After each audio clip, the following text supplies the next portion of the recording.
Hello, Slicey Dicers. This is Brian with another knife review for you, and today we have the CRKT Pilar III in D2 steel. I'm a bit late to the party on the Pilar III. I know there's been a few reviews out of the other version, the 8CR13 MOV Want steel, less expensive version. That one is $38.95. This one is $51.95, and as indicated, it comes with D2 steel on the blade and stonewash all over, and this cool bronzy sort of backspacer. This is a knife I really wanted to get my hands on, but I wanted to wait for the D2, and it was worth the wait. This is a very impressive knife. I've never had the 8CR version. It may be 90% as good, but you're only talking, what, $13 difference? I think I'd probably get this one just based on the steel alone. That's a very reasonable upcharge to go from 8CR to D2. Really like the look of this one. Yes, it is part of the Pilar family, Jesper Voxnay's design. I don't have a large Pilar or the P-large here, but I do have a standard size Pilar. So this is the normal size Pilar that we all know and love. It's been around for a long time. This is actually the OG original full stainless one. So you can see it is quite a bit longer. Now, oddly enough, the Pilar large, or the P-large as we call it, would sit kind of between these. And I always kind of wondered about that when they named it the large Pilar, knowing they were going to make a bigger one someday. And now you have the large that sits in the middle.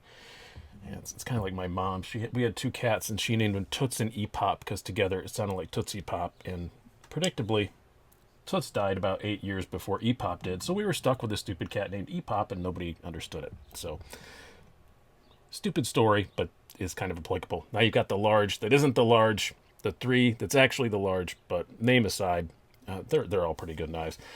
The large Pilar didn't do it for me as much because it's the flipper tab one, and I don't know, I just didn't like the action on it as much as either the original or this one, especially this one.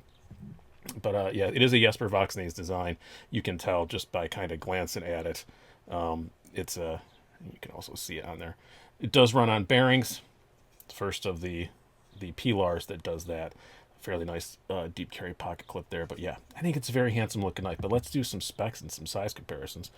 You have a blade length of 3 inches, overall length of 7.25 inches, blade thickness 0.145 inches, handle thickness of 0.43 inches, and a weight, according to my scales, of 3.82 ounces.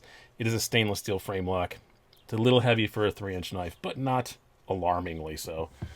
Do our usual size comparisons here. We will start out with our Spydercos. We're going to do a few more than usual on this, not too many, but do some more budgety stuff too. This is the Spyderco Paramilitary 2. I know I'm going to move those up a little bit. And the Para 3.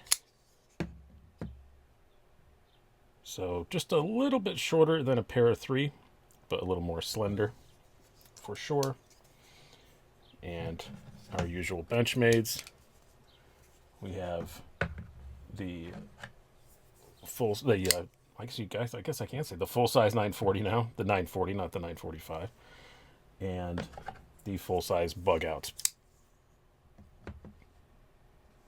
So yeah, just a hair shorter than a bug out. And let's do some more kind of budgety stuff here. Let's bring out the some of our budget standards. We have the Ontario Wrap Model 2. It's a little bit bigger than that. And the Wrap Model 1. There we go. And bring out a couple of Civivis. Talking budget, you're eventually going to see a Civivi. So we have the Backlash and the Elementum. Very similar in overall size to the Elementum, actually. So both running on bearings. Maybe a battle to the death coming, which doesn't have this purple background, so you'll actually be able to see my Elementum in that video. And let's talk more about this knife specifically. Start out with the blade, as we always do. D2 steel. I know sometimes I complain. I have no issue with D2, but I just get sick of seeing it. But honestly, in this kind of application with a bit stockier, blade, I think it's probably a pretty appropriate choice, especially $51.95. So I'm not complaining about that at all. It's about 24 thousandths behind the edge. Not super thin and slicey behind the edge, but again, with this thick blade stock, not really too upset about that. That seems kind of close to about right. It does have a very good tip on it. It doesn't show up as well on camera because it is swedged pretty much all the way to the tip, but it does have a fairly robust tip on it, which is a very good thing. And it did come razor sharp out of the box, no problems there. Yeah, I think the blade on it is pretty appropriate. Yes, it does have the big giant forward finger troll. You do lose some cutting edge, but I like the forward choil, so I'm not going to complain. If you are a forward choil hater, then you wouldn't have gotten this far in this video anyway, probably. As far as the ergonomics go, excellent. just excellent. I don't know what else to say. Jesper Voxnaes always does a good job, but this is just even better. The handle is a bit narrower in this dimension than the Pilar or the large Pilar, but it just works. Can't really feel that pocket clip much. I mean, I know it's touching my hand, but it's not causing any issues. It's just very well shaped. It doesn't really cause any issues. Ergonomically, this thing is just a joy for my hands, which are large size gloves but skinny fingers. Yeah, really like a nice good flat spot for your finger to lay up here. It's clearly meant to be used choked up.